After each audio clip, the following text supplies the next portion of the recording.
Conférence dictée en 1940 à l'école essénienne, La Puerta, Basse-Californie. La vie de l'océan n'est pas gouvernée par les vagues qui irisent sa surface, mais par les puissants courants sous-marins qui élèvent de gigantesques montagnes aquatiques sur la mer. De même, l'histoire de l'humanité ne consiste pas en une lignée de rois et de princes ou dans la succession d'empires à leur apogée, puis en déclin, mais dans la succession de grandes révélations faites à l'humanité. Conformément aux traditions esséniennes, le premier maître de l'humanité qui nous est connu est Enoch, le fondateur de la fraternité essénienne, qui a enseigné aux hommes comment unifier le corps pensant de l'homme avec l'océan de pensée cosmique, infini et éternel. Puis vint le sumérien Zarathustra, avec son enseignement du Hacha, l'ordre cosmique. Après lui, Moïse ramena du mont Sinaï les tablettes contenant les communions esséniennes avec les anges. Un autre maillon dans cette succession fut l'enseignement de Bouddha, qui en Inde mit en mouvement la roue cosmique de la vie. Finalement, il y eut la fraternité essénienne de la mer morte, qui planta l'arbre essénien de la vie, dont la plus haute branche était représentée par Jésus l'essénien, le dernier des grands maîtres de l'humanité, et donc le plus proche de nous. La quintessence de sa révélation se trouve dans le sermon sur la montagne. Pourquoi est-il nécessaire que, à intervalles de quelques milliers d'années, un grand maître se présente à l'humanité? Est-ce parce que les enseignements de ses prédécesseurs étaient incomplets ou insuffisants? Les premiers maîtres étaient-ils meilleurs que ceux qui les ont suivis, ou est-ce le contraire? Ce sont bien ces questions auxquelles il faut répondre si l'on veut comprendre l'essence du sermon sur la montagne et le rôle de Jésus l'essénien. Conformément aux traditions esséniennes, chacun des grands maîtres de l'humanité a présenté l'entière vérité sous la forme d'une révélation complète, intégrale et absolue. En effet, les lois de la vie et de l'univers ont été, sont et seront toujours les mêmes. Dans la façon de voir essénienne, la révélation de chaque maître a deux aspects: un aspect intérieur ou ésotérique et un aspect extérieur et exotérique. La valeur et la portée de la révélation d'un grand maître n'est pas limitée par sa personne qui jouit d'une connaissance infinie. Elle est limitée par l'aptitude de ses disciples et des multitudes à comprendre son enseignement. À toute époque, les grands maîtres ont livré une révélation complète de la vérité entière et absolue concernant les lois de la vie et de l'univers à un groupe de disciples qui représentaient la minorité des hommes suffisamment évolués pour comprendre l'enseignement de leur maître dans sa totalité. Cela reste vrai aujourd'hui. Il n'y a toujours qu'une minorité de gens capables de comprendre la vérité intégrale. C'est pour cette raison que chaque grand maître est l'auteur d'une révélation ésotérique qui est absolue, intégrale, illimitée, et d'un enseignement exotérique adapté au degré de compréhension des multitudes de chaque époque. Ce dernier enseignement, facilement compréhensible pour les masses, est devenu dans chaque cas un système de pensée adopté par des millions de gens. Cependant, afin de répandre la vérité parmi les hommes, il a fallu à chaque fois sacrifier une partie de la profondeur de la révélation. La grandeur de chaque maître réside dans son aptitude à révéler exactement ce dont la multitude a besoin, peut comprendre et suivre. L'adaptation des grands enseignements universels à une époque particulière est une tâche immense. En ce qui concerne l'enseignement ésotérique, le génie des grands maîtres de l'humanité est leur aptitude à choisir parmi la multitude les individus suffisamment évolués pour comprendre, vivre et pratiquer la révélation qui leur est faite.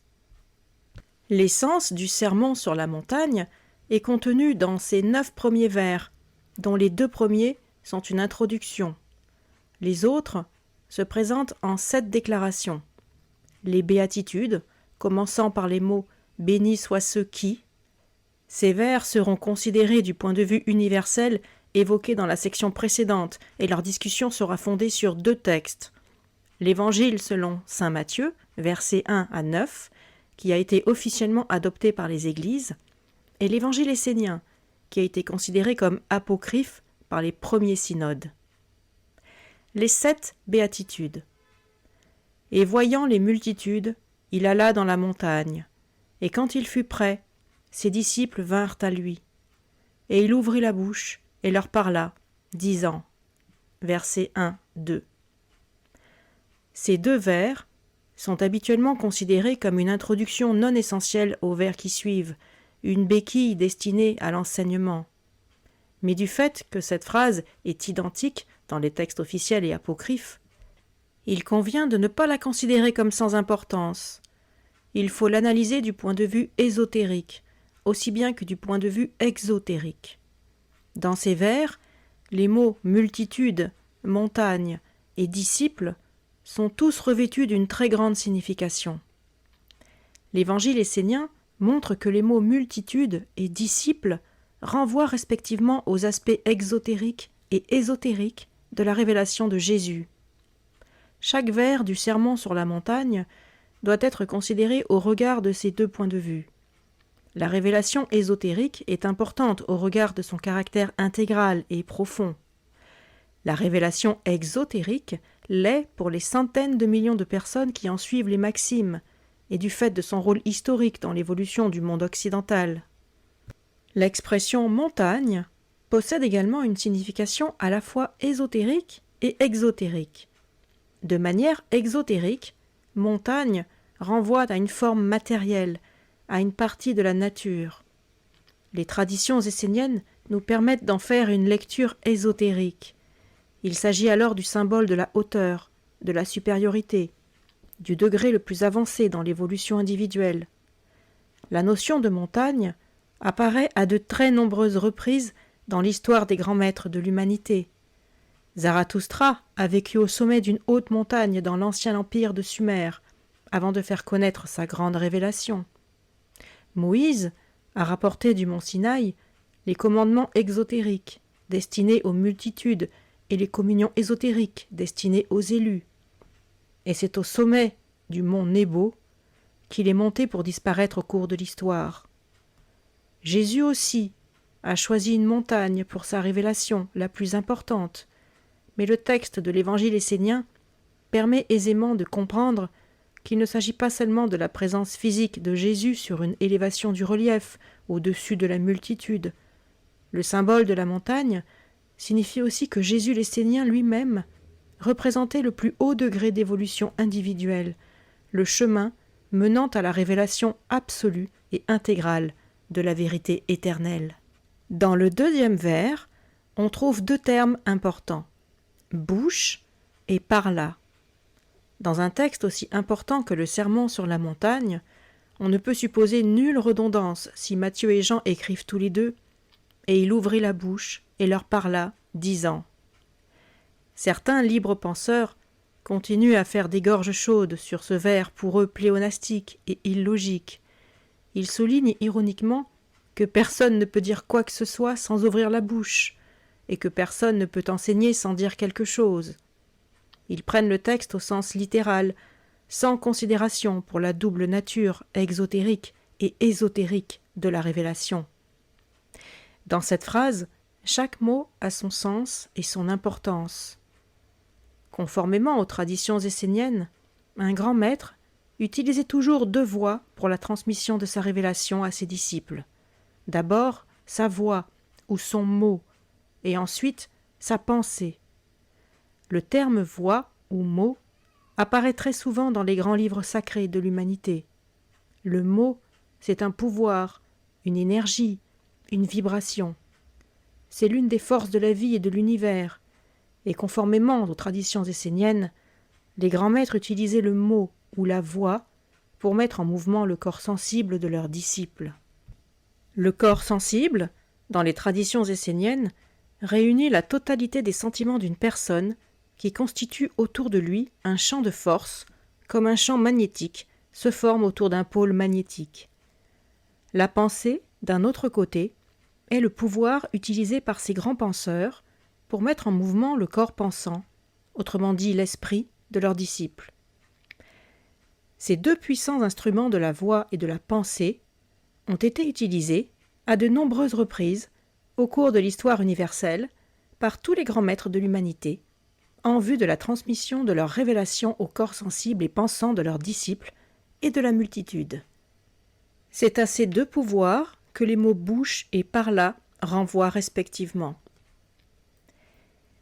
Bénis soient ceux qui sont pauvres d'esprit, car le royaume des cieux leur appartient. Verset 3.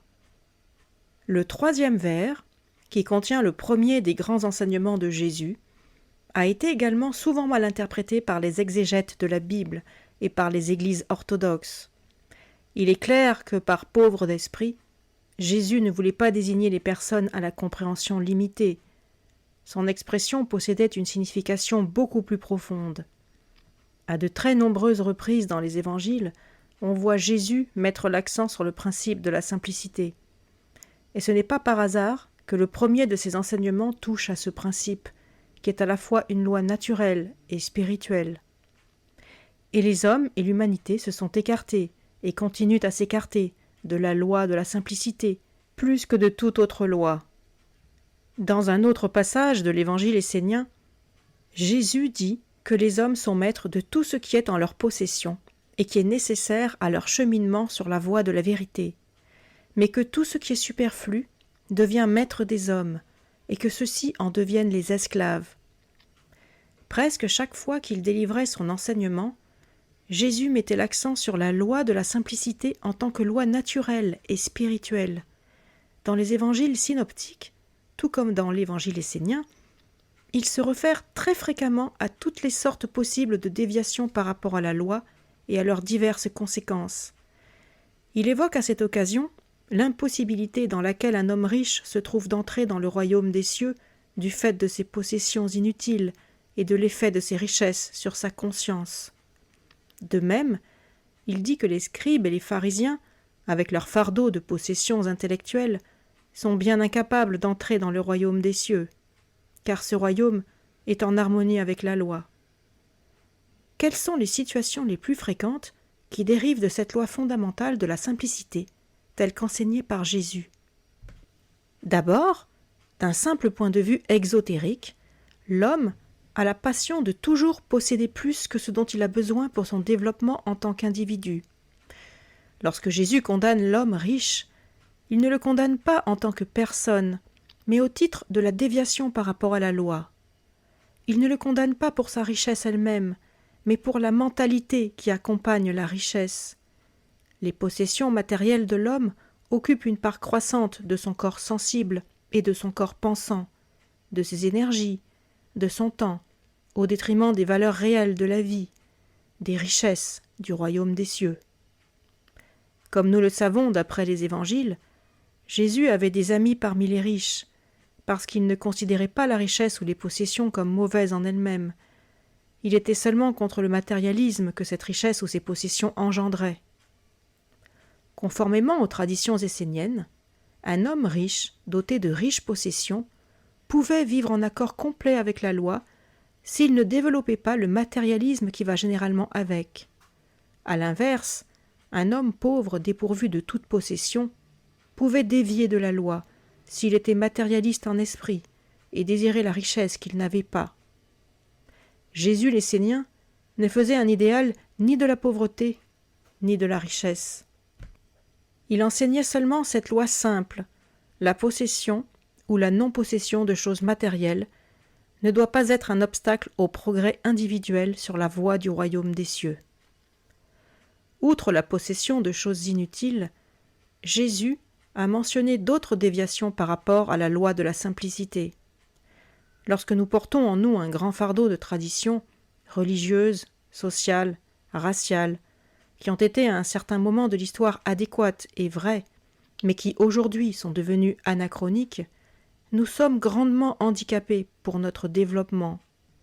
Selon Jésus l'essénien, aucun homme freiné par ce poids mort de traditions pétrifiées ne pourra entrer dans le royaume des cieux. Nous nous écartons aussi de la simplicité enjointe par Jésus dans le champ intellectuel.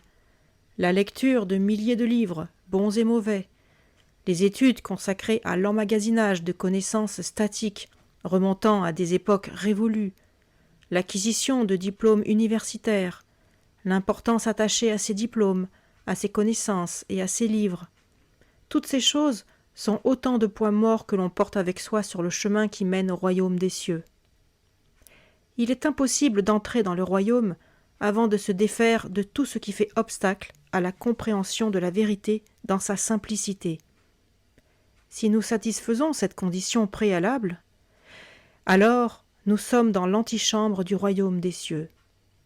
Outre les déviations individuelles, il existe des déviations collectives, celles de la société tout entière par rapport à la loi de la simplicité. La société humaine et les institutions humaines sont, pour leur plus grande part, fondées sur des traditions pétrifiées et superflues, des dogmes étroits, des institutions et des connaissances inutiles, un ensemble de choses complètement superfétatoires au développement individuel. La majorité de ces choses ne sont pas seulement inutiles, elles sont même franchement nocives. C'est ce que Jésus exprimait en disant « Mon royaume n'est pas de ce monde ». Il enseignait les plus hautes valeurs de la vie et de l'univers, mais le gain de la vie éternelle est conditionné par le sacrifice de toutes ces choses complexes et inutiles. Le troisième vers, ainsi, est l'expression exotérique de la grande loi de la simplicité telle qu'enseignée par les Esséniens à toutes les époques. La fraternité essénienne de la mer morte, à laquelle Jésus appartenait, constituait une protestation pure et vivante contre les complications inutiles du monde extérieur. Dans les témoignages dont on dispose, apportés par des écrivains contemporains de la fraternité essénienne de la mer morte, l'accent est toujours mis sur la grande simplicité du mode de vie qui était en vigueur. Cette simplicité se retrouve dans les paroles et les enseignements de Jésus. Un enfant est capable de comprendre le sermon sur la montagne, et son enseignement, très simple.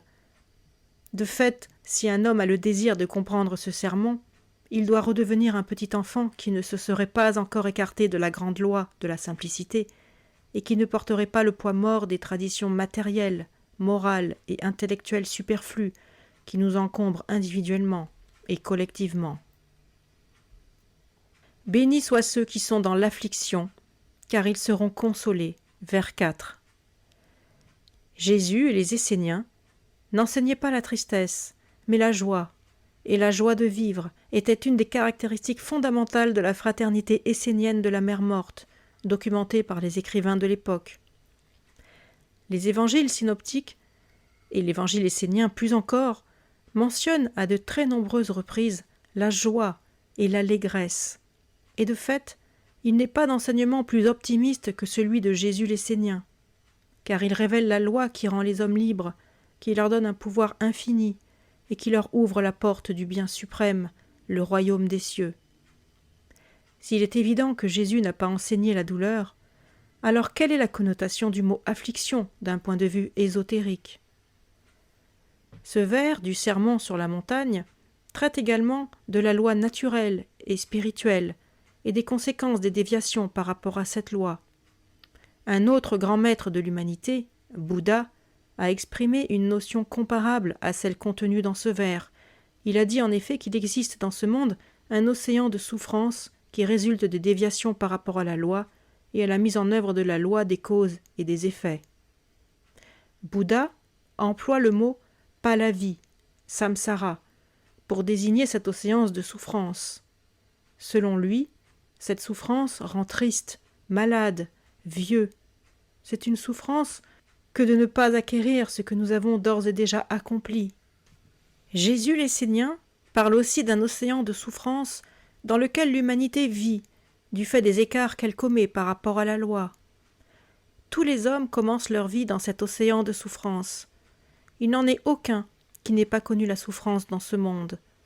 Mais la souffrance est très utile au développement de l'homme, parce que c'est une force, un pouvoir qui montre à l'homme les conséquences des déviations par rapport à la loi. La souffrance rend l'homme conscient de ces déviations, et par suite de la loi elle-même. Jésus l'essénien n'a jamais enseigné la souffrance. Son enseignement était fait de joie et d'accomplissement. Dans notre vie matérielle, la souffrance nous permet de mesurer les dangers de dévier par rapport aux lois de la nature, et c'est la même chose pour la vie spirituelle et la loi spirituelle. La peine représente donc un certain accomplissement, l'obtention d'un certain degré d'évolution, puisqu'elle permet d'identifier la cause de notre souffrance et de prendre conscience d'un écart par rapport à la loi, et de prendre conscience de la loi elle-même. L'acte d'éprouver de la douleur est une étape nécessaire dans l'évolution de chaque individu, et ceux qui ne sont pas passés par cette étape ne peuvent pas avancer sur la voie du royaume des cieux. Sans reconnaître une erreur passée ou un écart par rapport à la loi, il n'est pas possible de commencer la nouvelle vie que Jésus l'Essénien a décrite. Le commencement d'une nouvelle vie est marqué par le fait de ressentir de la douleur ou de regretter une déviation passée par rapport à la loi.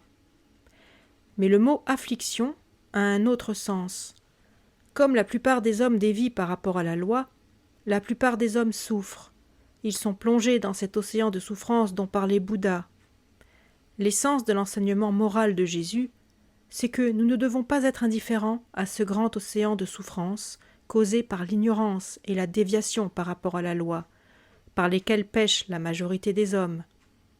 La valeur éthique du sermon sur la montagne et l'enseignement moral de Jésus l'Essénien l'emportent sur toutes les constructions théoriques et purement intellectuelles, et sur tous les enseignements métaphysiques qui ne prennent pas en compte la présence autour de nous de l'océan de souffrance, qui se focalisent sur l'amour créatif, soit la quintessence de l'enseignement de Jésus, sans accorder l'importance qu'il faut à la grande loi de la compassion. L'éternelle vitalité du sermon sur la montagne et de tous les enseignements de Jésus vient de son message d'un amour actif et créatif, manifesté par les actions des hommes. Tous les grands maîtres, y compris Jésus, ont pratiqué cette loi, comme le faisaient les Esséniens qui étaient des maîtres et des guérisseurs. Ils ne vivaient pas dans une tour d'ivoire pour simplement établir leur propre harmonie avec la loi. Ils sortaient dans le monde, ils enseignaient et ils guérissaient. Leur activité était une merveilleuse croisade contre l'océan de souffrance. Ils travaillaient à la cessation de la souffrance en préservant le monde des causes de cette souffrance. Tel est le sens éthique du mot « affliction » dans le sermon sur la montagne. Jésus l'Essénien a apporté à l'humanité la bonne nouvelle de l'existence du royaume des cieux. En même temps, il leur a apporté la bonne nouvelle de la cessation de la souffrance des individus et de l'humanité, à travers l'intelligence et la pratique de la loi, et à travers l'exemple à suivre du Maître. Sa vie revêt autant d'importance que son enseignement, parce que la vérité qu'il révèle est en même temps la vie. Sa vie exprimait la vérité, et sa vie était la vérité rendue manifeste. Le mot « affliction » dans l'Évangile essénien possède ainsi plusieurs significations, selon qu'on l'applique à l'individu ou à l'humanité, à l'évolution individuelle ou à l'amour créatif. Il s'agit là des grands principes fondamentaux de tous les enseignements moraux de tous les temps.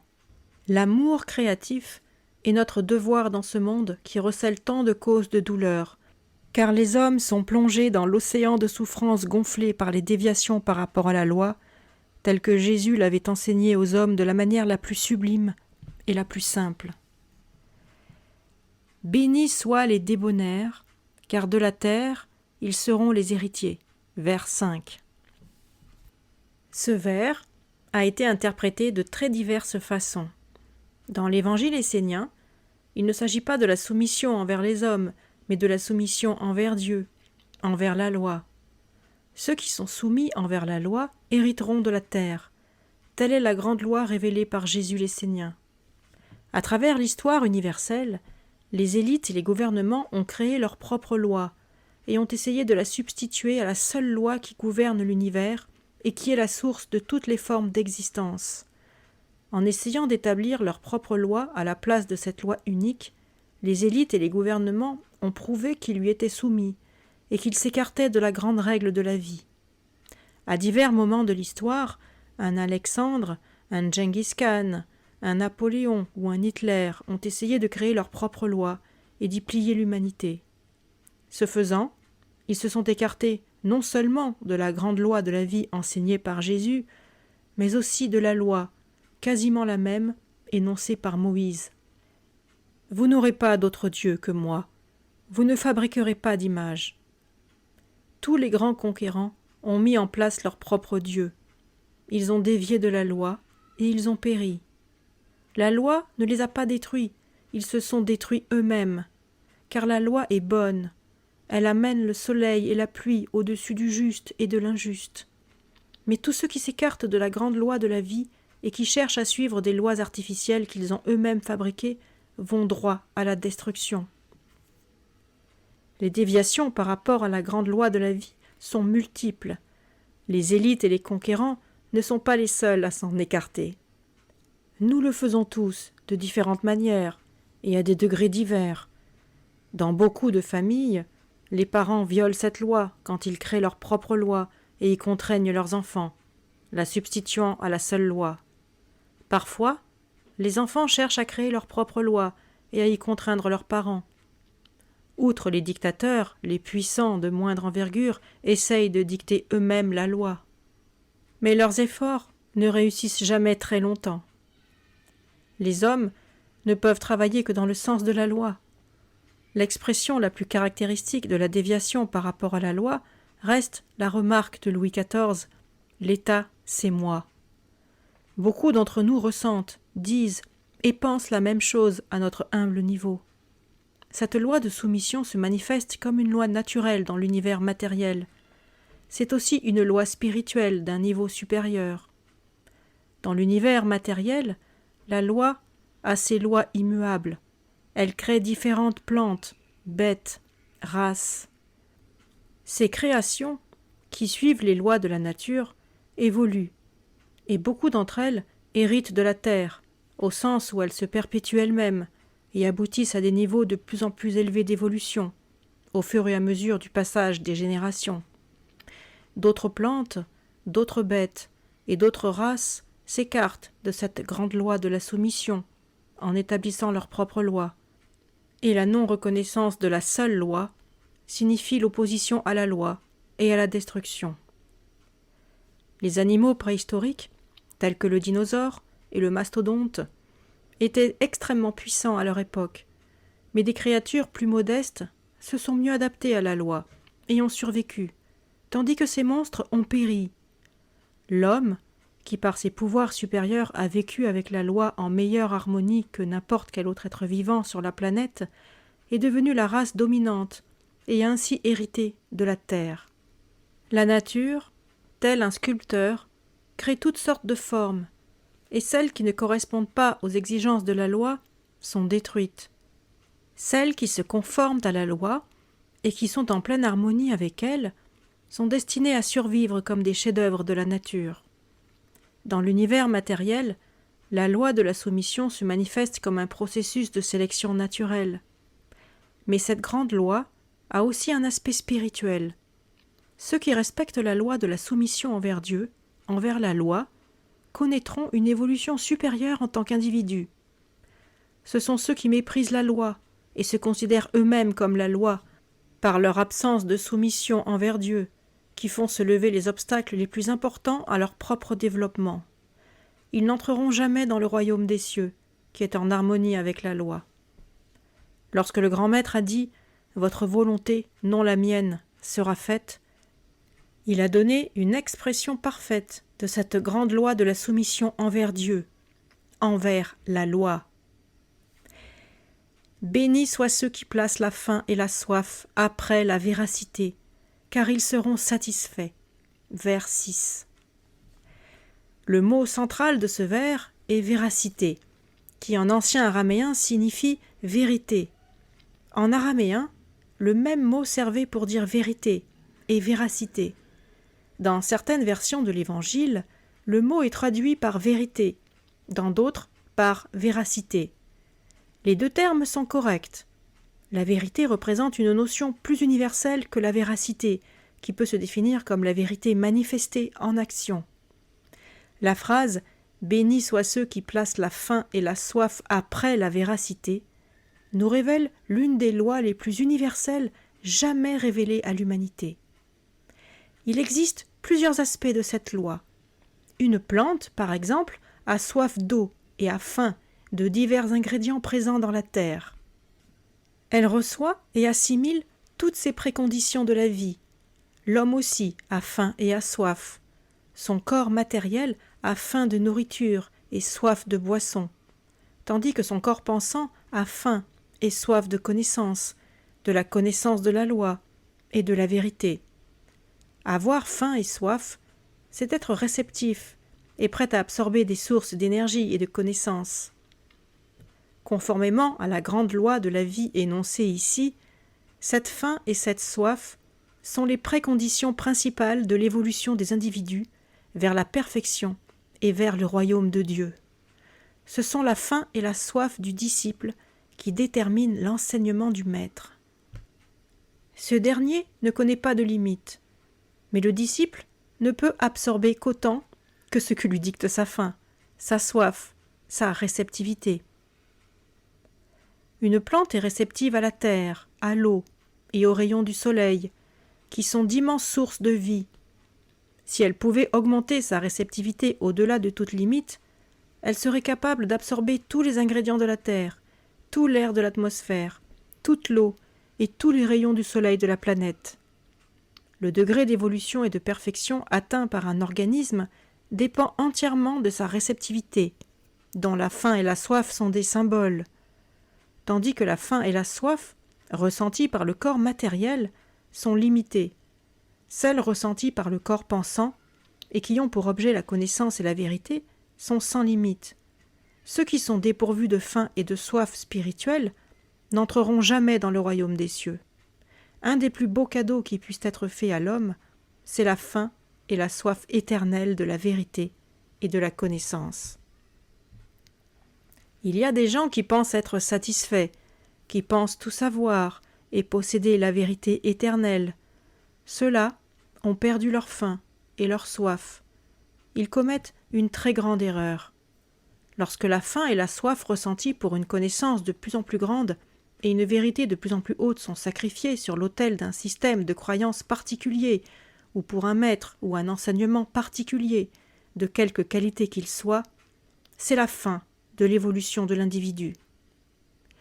L'une des raisons qui explique les dures paroles prononcées par Jésus l'Essénien contre les scribes et les pharisiens, c'est justement qu'ils croyaient posséder la seule loi et se refusaient à entendre une loi nouvelle, dépassant celle qu'ils avaient déjà.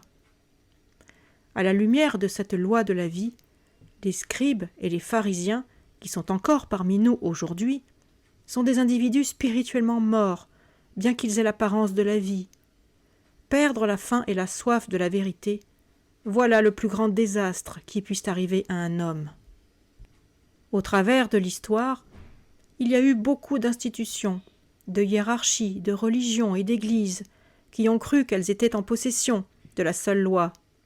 Ces institutions, ces hiérarchies, ces religions et ces églises ont persécuté ceux qui avaient conservé leur soif et leur faim de plus de connaissances et de plus de vérité, en les tuant, en les brûlant, en les crucifiant. La plupart de ces institutions et de ces églises sont mortes et ont disparu depuis longtemps. Mais la faim et la soif d'une vérité supérieure perdurent et constituent encore la loi dominante de l'évolution spirituelle de l'humanité. La grande loi est la seule qui puisse nous sauver de la grande erreur que constitue la partialité. Ceux qui ont perdu la soif et la faim de la vérité et qui se satisfont d'un système quelconque d'enseignement, voilà ceux qui deviennent partiaux. Ils cessent du même coup de chercher une connaissance plus grande et une vérité plus haute. Ils élèvent ainsi un mur entre eux et l'océan cosmique de l'amour et de la vérité. Le mur de la partialité les isole et les empêche de participer à ce mouvement d'acquisition de connaissances qui résulte de la soif et de la faim de vérité. Bénis soient les miséricordieux, car ils obtiendront la miséricorde. Vers 7. Cette grande loi de la vie présente plusieurs aspects et possède plusieurs significations. La première signification est que nous devrions être miséricordieux en pensée, en parole et en action envers les autres. Être miséricordieux, c'est pardonner aux autres, c'est éviter de penser, de sentir et d'agir en réaction à leurs pensées, à leurs sentiments et à leurs actions négatives. Il existe de nombreuses déviations par rapport à cette grande loi. Souvent, nous ne sommes pas miséricordieux et nous critiquons les paroles ou les actions des autres. Ce faisant, nous nous écartons de la loi, puisque le seul juge est la loi elle-même. Nous ne pouvons pas substituer notre propre jugement à la loi. Éthiquement, nous n'avons pas le droit de penser aux fautes des autres, et ce n'est pas non plus quelque chose de logique. Ce faisant, nous commettons une double erreur. En introduisant dans le corps pensant des pensées discordantes et négatives, nous empoisonnons le corps pensant, qui est plus important que le corps matériel. En outre, la création de courants de pensée négatifs et inférieurs affecte également la personne à qui nous pensons. Le mécanisme moléculaire de notre cerveau cause une résonance dans le mécanisme moléculaire des cellules du cerveau de l'autre personne, et par suite, nous empoisonnons son corps sensible tout autant que le nôtre. L'intoxication est donc double. S'écarter de la grande loi de la vie qui exige de nous que nous soyons miséricordieux aboutit à une détérioration de nos corps pensants, sensibles et matériels, puisque l'activité glandulaire du corps réagit à l'harmonie ou à la discordance du système nerveux. Le corps physique lui-même sera affecté par les conséquences de pensées et de sentiments discordants.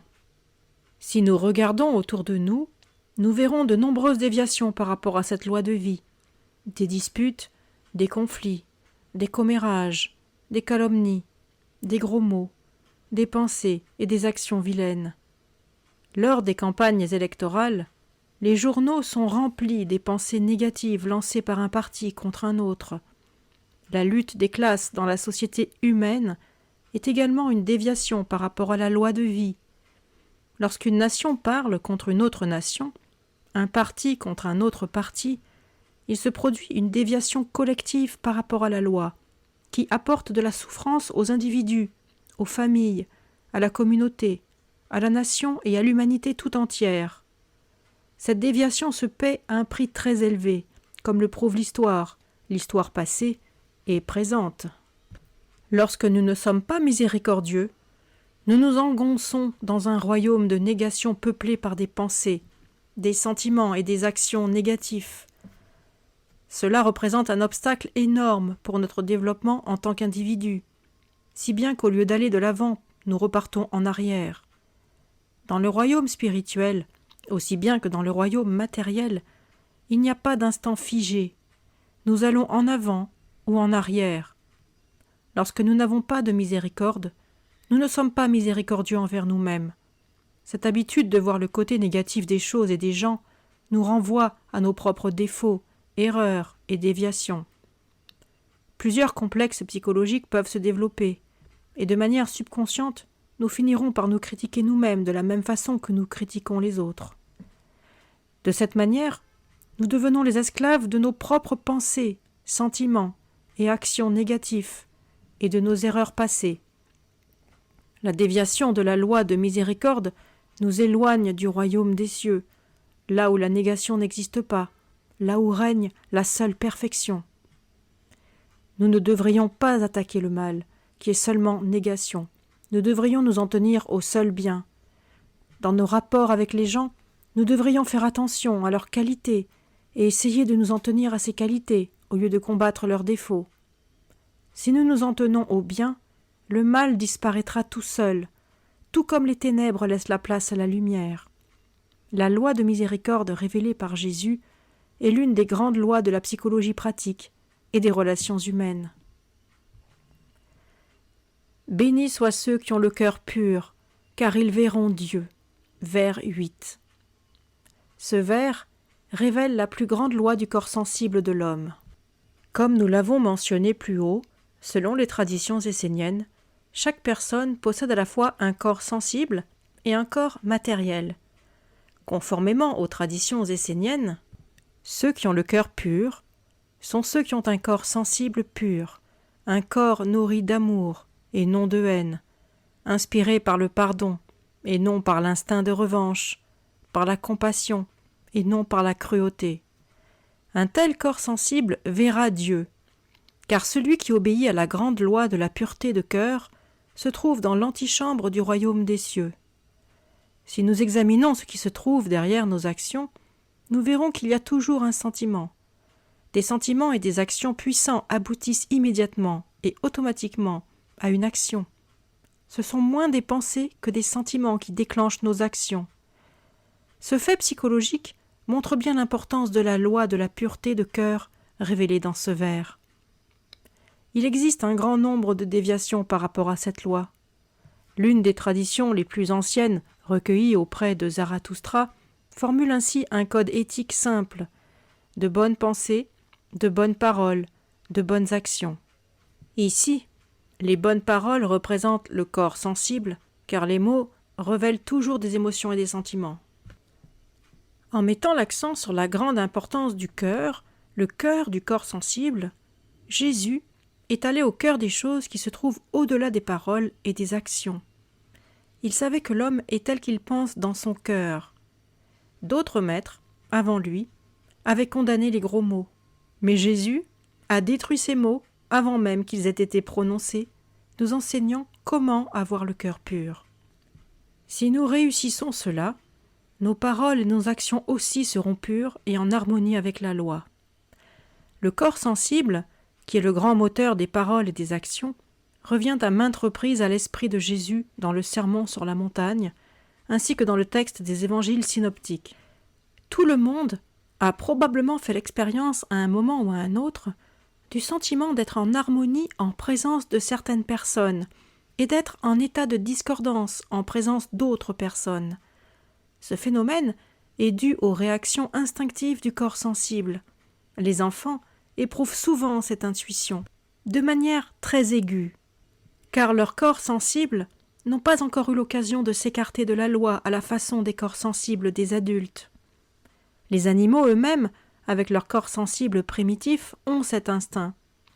Le corps sensible, tel un champ de force autour de nous, est un grand pouvoir pour l'évolution des individus.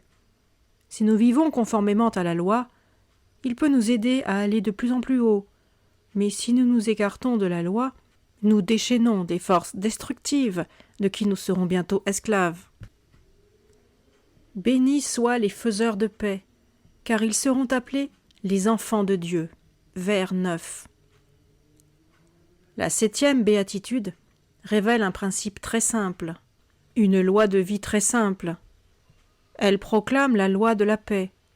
Paix, en araméen, exprime la même idée que le mot grec que l'on traduit par harmonie. La paix, conformément aux traditions esséniennes, c'est l'harmonie avec tous les pouvoirs et toutes les forces qui se trouvent en nous et autour de nous. La paix, c'est le concept le plus universel et le plus englobant. Lorsque Jésus dit « Je vous donne ma paix », il fit aux hommes le plus grand des cadeaux. La paix, c'est la preuve, la manifestation de la communion avec le royaume des cieux. C'est la plus grande loi révélée dans les 7 béatitudes. C'est la paix qui allège le poids des fardeaux, la paix ressentie lorsqu'on accède sur terre au royaume des cieux. Tous les grands maîtres ont connu cette paix et l'ont apportée à l'humanité. Les faiseurs de paix sont aussi les enfants de Dieu. Lorsque nous pensons, sentons et agissons conformément à la loi, notre harmonie avec la loi est le royaume des cieux. Lorsque nous faisons la paix, nous sommes co-créateurs avec Dieu et nous poursuivons son œuvre sur cette planète. Le plus grand enseignement de Jésus l'Essénien, qui fut le grand maître le plus proche de nous, c'est cette paix à 7 branches contenue dans l'évangile essénien. Cette paix à 7 branches est révélée dans les 7 béatitudes du Sermon sur la montagne. Son sens est celui de l'harmonie ou de la paix avec le corps, avec l'esprit, avec notre famille, avec l'humanité, avec la terre, avec le royaume tout entier de la mer terrestre et avec le royaume du Père céleste. L'harmonie intégrale, c'est la paix à 7 branches, l'une des révélations les plus sublimes de tous les temps. Lorsque le Maître révéla cette tradition essénienne, la plus grande de toutes, dans toute sa merveilleuse simplicité, il établit son droit à être considéré comme le plus grand maître de tous les temps.